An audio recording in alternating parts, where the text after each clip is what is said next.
തിരുവചനം തിരുവചനം.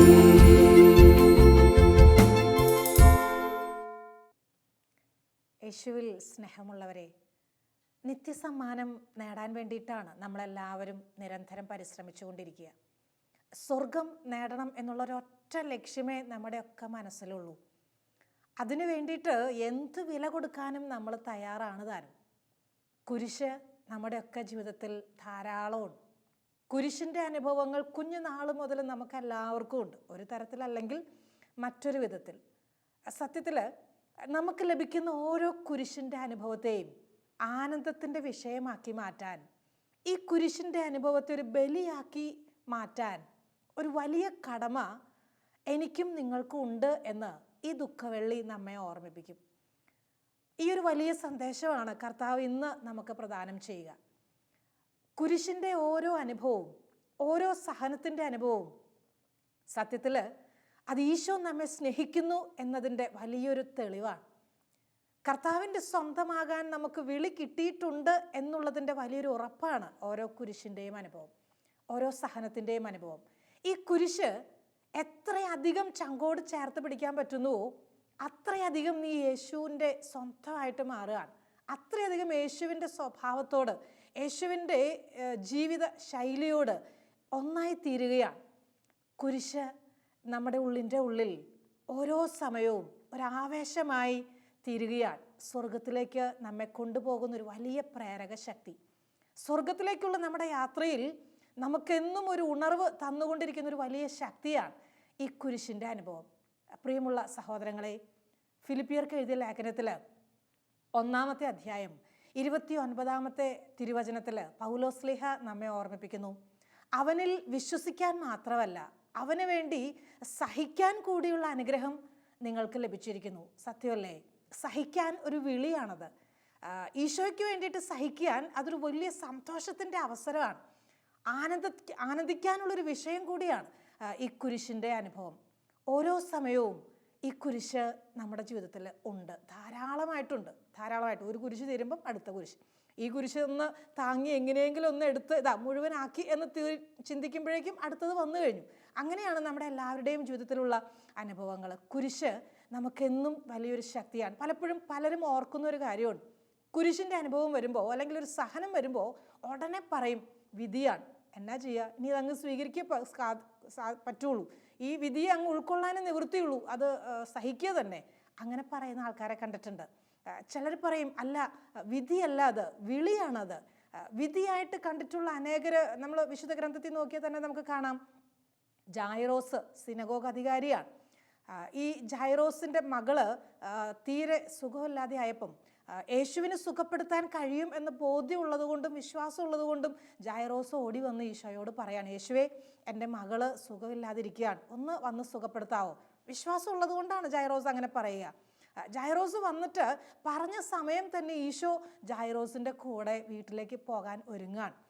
ഈശോ കൂടെ നടന്ന് പോകുന്ന വഴിയിൽ വേറെ സൗഖ്യമൊക്കെ കൊടുക്കുന്നു. അങ്ങനെ ഈശോ മുന്നോട്ട് നീങ്ങുന്ന അവസരത്തിൽ ജായിറോസിൻ്റെ വീട്ടിൽ നിന്ന് കുറച്ച് ആൾക്കാർ വന്നിട്ട് പറയാൻ, വേണ്ട കേട്ടോ, നിൻ്റെ മകൾ മരിച്ചുപോയി, അത് വിധിയാണ്, ഇനി എന്നാ ചെയ്യും, ഇനി അത് സഹിക്കാൻ നിവൃത്തിയുള്ളൂ, നിൻ്റെ ഗുരുവിന് പോലും ഒന്നും ചെയ്യാൻ പറ്റുകയല്ല. ഒരു തരത്തിലൊരു മുൻവിധിയാണ്.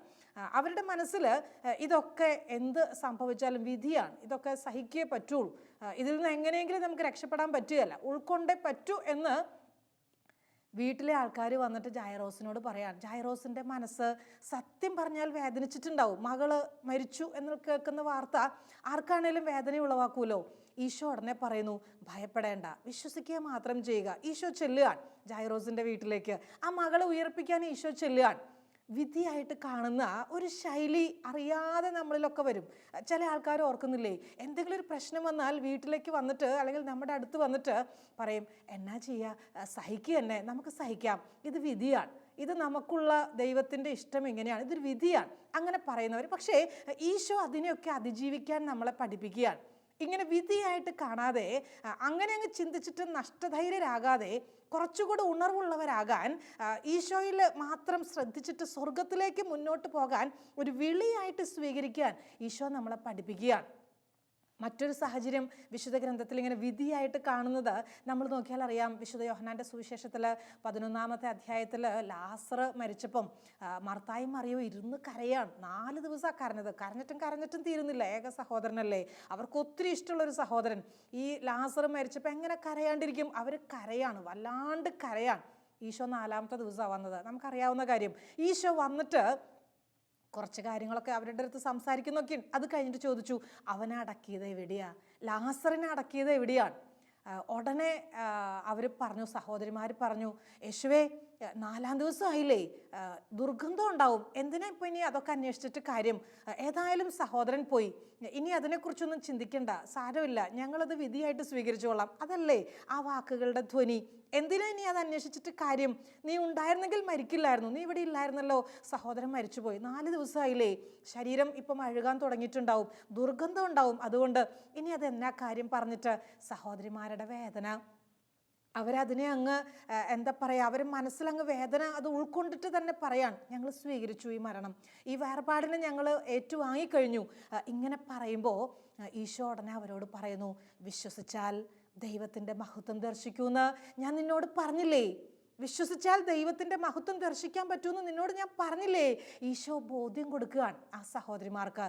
എന്നിട്ട് ലാസറിൻ്റെ കുഴിമാടത്തിങ്കിൽ വന്നിട്ട് ലാസറിനെ ഉയർപ്പിക്കുന്ന ഈശോയെ കാണുന്നു. വിധിയായിട്ട് കാണാൻ ചെറിയ പ്രശ്നം വരുമ്പോഴേക്കും, ഒരു രോഗം വരുമ്പോഴേക്കും, ഒരു സാമ്പത്തിക ഞെരുക്കം വരുമ്പോഴേക്കും ഉടനെ നമ്മുടെ മനസ്സിൽ തന്നെ പറയും, അല്ലെങ്കിൽ ചുറ്റുമുള്ളവർ വന്നിട്ട് നമ്മളെ ഓർമ്മിപ്പിക്കും, വിധിയാണ് അല്ലാട്ടോ, ഇത് വലിയൊരു വിളിയാ, ഇത് കുരിശിൻ്റെ അനുഭവം സ്വന്തമാക്കുന്ന ഒരു വലിയ വിളി. എന്നെയും നിന്നെയും ഈശോ ഒരുപാട് സ്നേഹിക്കുന്നത് കൊണ്ട് ആ ഈശോയുടെ സ്നേഹത്തിലേക്ക് ചേർത്ത് പിടിക്കാൻ ഈശോ നിനക്കൊരു അനുഗ്രഹം തരുന്നു സഹോദരി. ഈശോ തരുന്നൊരു വലിയ വിളിയാ ഇത്. വിളിയായിട്ട് സ്വീകരിച്ചവരും ഉണ്ട് വിശുദ്ധ ഗ്രന്ഥത്തിൽ. ആരാന്നറിയാവോ? ഓർക്കുന്നുണ്ടോ? ജോബിൻ്റെ പുസ്തകം എടുത്തു നോക്കിയേ. ജോബ് എന്തോരം സഹിച്ചു, എത്ര സഹിച്ചു. വലിയ സമൃദ്ധിയിൽ കഴിഞ്ഞിരുന്ന മനുഷ്യൻ, വലിയ സമ്പന്നൻ, എല്ലാം ഉണ്ടായിരുന്നവൻ, ഒന്നിനും കുറവില്ലാതെ സന്തോഷത്തോടെ നടന്നിരുന്ന മനുഷ്യൻ, ഇതാ പെട്ടെന്ന് എല്ലാം നഷ്ടപ്പെടുകയാണ്. എല്ലാം ഒന്നിന് പുറകെ ഒന്ന്.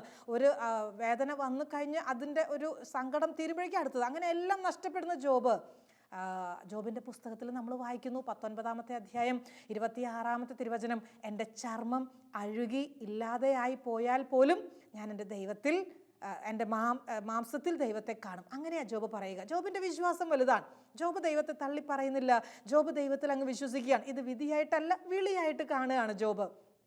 മറ്റൊരു വ്യക്തിത്വമുണ്ട് വിശുദ്ധ ഗ്രന്ഥത്തിൽ, സ്റ്റീഫൻ, ആദ്യത്തെ രക്തസാക്ഷി. എല്ലാവരും കൂടെ കല്ലെറിഞ്ഞ് കൊല്ലുകയാണ് സ്റ്റീഫനെ.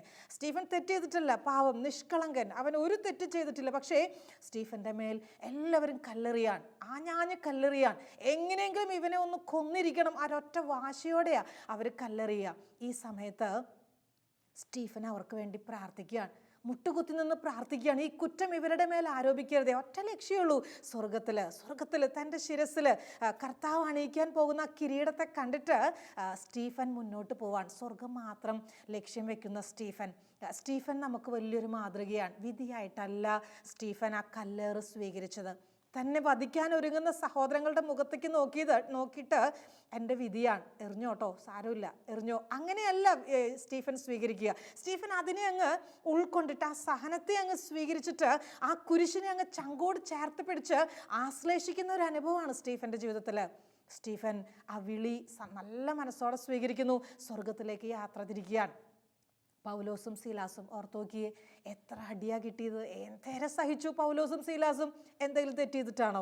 തെറ്റ് ചിന്തിച്ചിട്ടാണോ? തെറ്റായ ഒരു മനോഭാവം മനസ്സിലുണ്ടായിട്ടാണോ? അല്ല, നിഷ്കളങ്കരായിരുന്നു അവർക്ക് ഒറ്റ ആഗ്രഹമേ ഉള്ളൂ, യേശുവിനെ എല്ലാവരും അറിയണം, യേശുവിൻ്റെ സ്നേഹം എല്ലാവർക്കും പങ്കുവെച്ചു കൊടുക്കണം, ഒറ്റ ഉദ്ദേശമേ ഉള്ളൂ. പക്ഷെ അവരെ തെറ്റിദ്ധരിച്ചിട്ട് ഇവർ വലിയ പാപികളായിട്ട് മുദ്ര കുത്തിയിട്ട് ഇവരെ എങ്ങനെയെങ്കിലും ഒന്ന് വകവരുത്താൻ ശത്രുഗണം പ്ലാൻ ചെയ്യാൻ ചങ്ങലക്കിടുന്നു, വലിച്ചഴച്ചുകൊണ്ട് പോകുന്നു, ജയിലിലാക്കുന്നു. എത്ര പീഡനങ്ങൾ.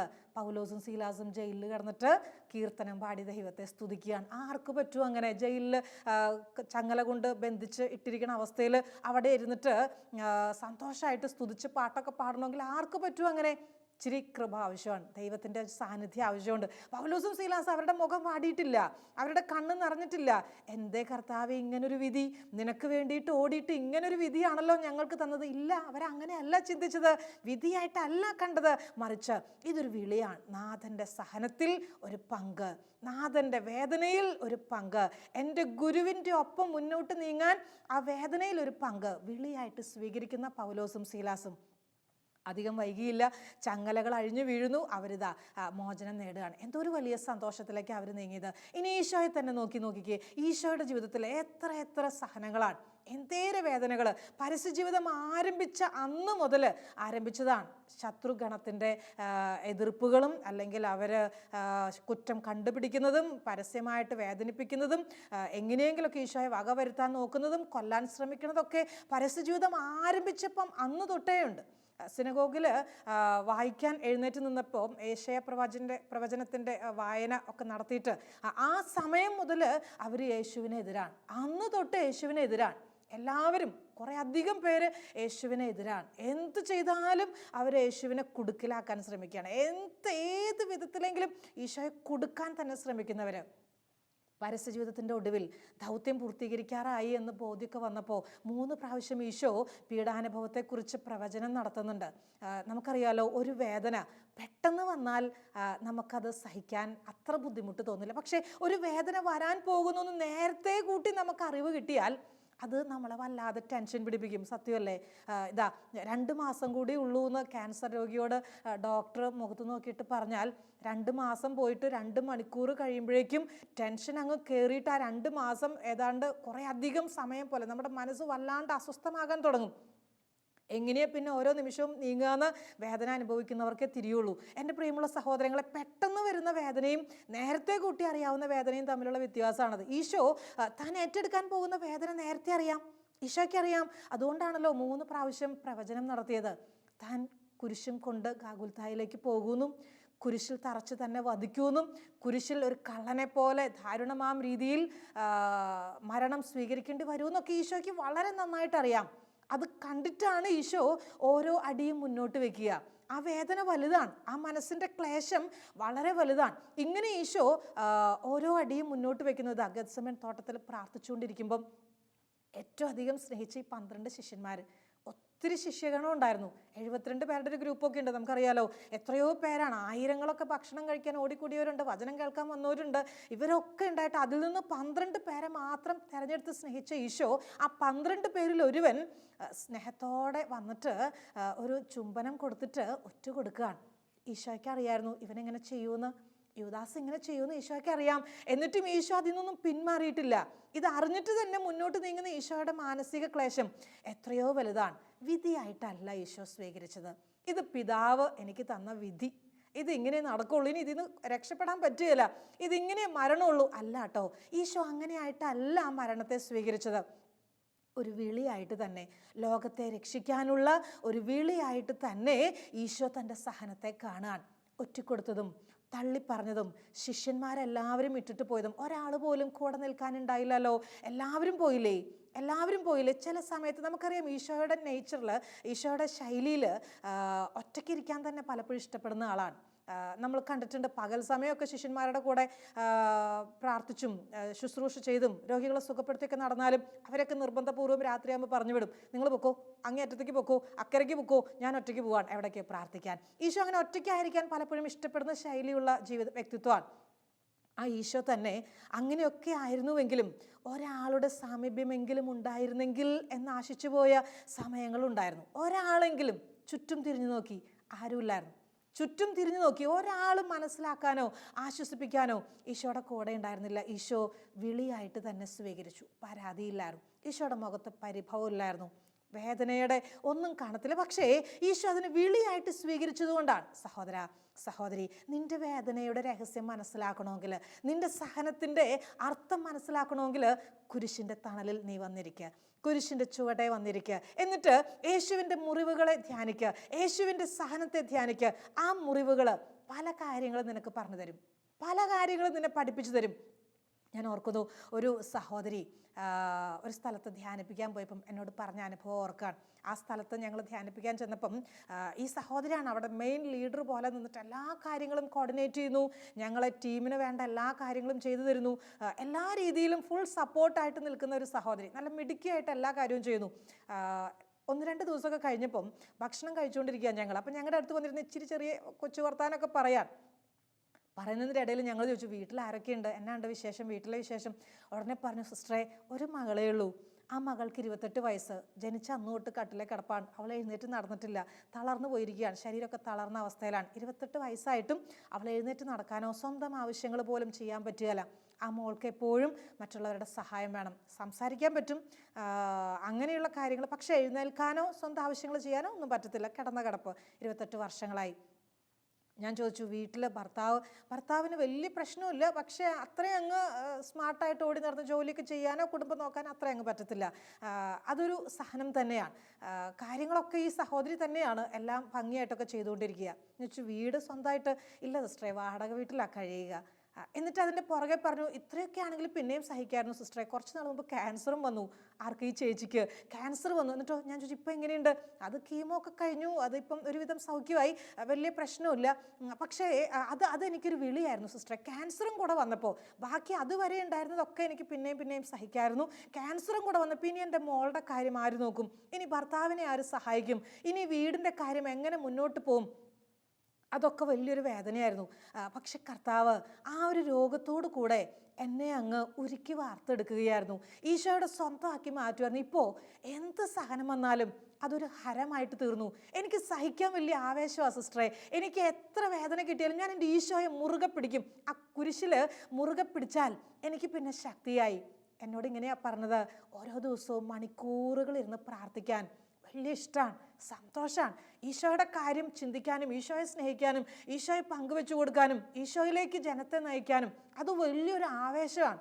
എന്നോട് ഇങ്ങനെ പറഞ്ഞു, മാസത്തിൽ എല്ലാ ആദ്യ വെള്ളിയാഴ്ചയും 2 ബസ് നിറയെ ആൾക്കാരെ സംഘടിപ്പിച്ച് അവിടെ അടുത്തുള്ളൊരു ധ്യാന സെൻറ്ററിലേക്ക് ജാഗരണ പ്രാർത്ഥനയ്ക്കൊക്കെ കൊണ്ടുപോകും. വലിയ പ്രേക്ഷിത വേലയാണ് ചെയ്യണത്. പ്രാർത്ഥന ഗ്രൂപ്പിൻ്റെ ലീഡറാണ് ഈ സഹോദരി. എങ്ങനെയൊക്കെ ഈശോയെ കൊടുക്കാവോ അത് മുഴുവൻ ചെയ്യും, 1 മിനിറ്റ് വിശ്രമമില്ല, രാവും പകലും ഈശോയ്ക്ക് വേണ്ടിയിട്ട് കഠിനാധ്വാനം. വീട്ടിലെ കാര്യങ്ങളൊക്കെ ഭംഗിയായിട്ട് നടക്കുന്നുണ്ട്, എല്ലാവരും നല്ല സന്തോഷത്തിലാണ്, ഭർത്താവും മകളും ഈ സഹോദരിയൊക്കെ നല്ല സന്തോഷത്തിൽ കഴിയുന്നു എന്ന് ഈ ചേച്ചിയുടെ കൂടെ നിൽക്കുന്ന സഹോദരങ്ങൾ പറഞ്ഞതൊക്കെ ഞാൻ ഓർക്കുകയാണ്.